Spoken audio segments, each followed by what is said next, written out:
મારું નામ દિનેશભાઈ વોરા, શહેર કોંગ્રેસ પ્રમુખ ધોરાજી।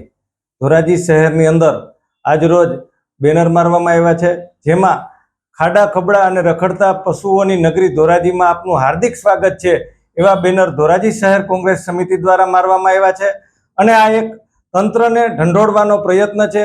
અગાઉ અનેક વખત આ તંત્રને આંધળા બહેરા અને મૂંગા તંત્રને ઢંઢોળવાનો પ્રયત્ન કરેલ છે, છતાં પણ આ બાબતે કોઈ કાર્યવાહી કરવામાં આવતી નથી।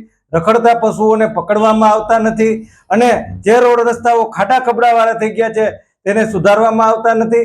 અને હાલમાં જોઈએ તો જન્માષ્ટમીના તહેવારો આવી રહ્યા છે, ત્યારે લોકો બહાર નીકળતા હોય, નાના મોટા અકસ્માતોનો ભય રહે છે, છતાં પણ આ આંધળા બહેરા અને મૂંગા તંત્રને દેખાતું નથી।